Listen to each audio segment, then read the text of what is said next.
फिरात, तुम्हें भाई समझती हूँ अपना। तुम्हारा मशवरा कीमती है, लेकिन अपना मशवरा अपने पास रखो। अपनी जिंदगी का फैसला मैं खुद करूंगी।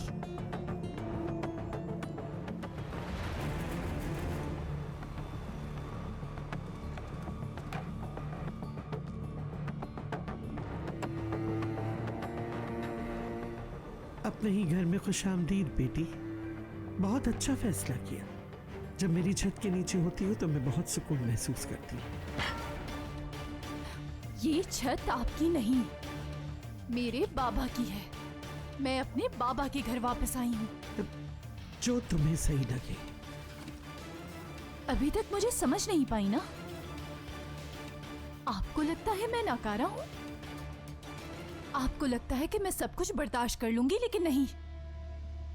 मैं कुछ नहीं भूली, ना तो कफन, ना ही आपके नंगे पांव, और ना वो गार्ड्स जिन्होंने हमारा रास्ता रोका। डोनल, हमेशा की तरह आप मुझे अब भी अहमियत नहीं दे रही।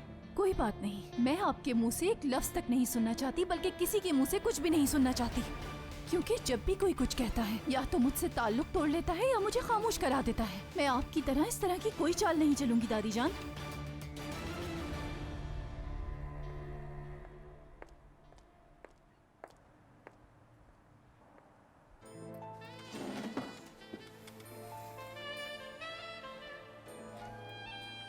आज से हर चीज की जिम्मेदार आप होंगी अजीज असलान बे।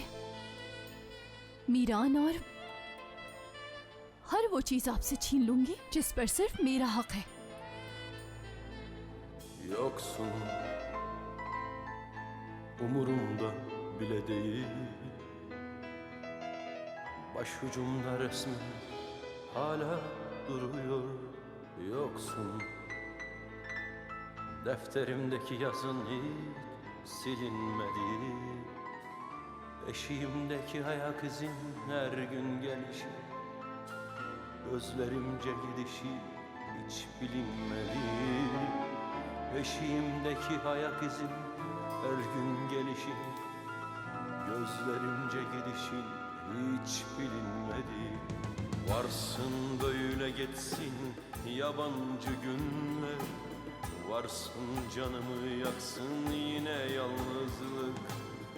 Seninle doluyken baktığım dünler, yıkar mı sandın beni bu yalancı ayrılık? Varsın böyle geçsin yabancı günler, varsın canımı yaksın yine yalnızlık. Seninle doluyken baktığım dünler, yıkar mı sandın beni bu yalancı ayrılık?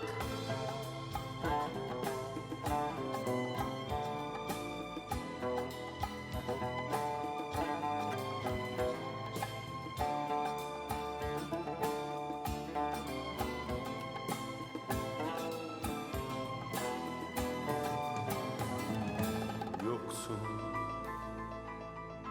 umurumda bile değil. Dudağımda adın şiir oluyor. Yoksun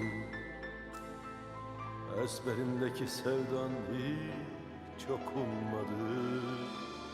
Eşiğimdeki ayak izin her gün gelişin, yüreğime gidişi hiç dokunmadı.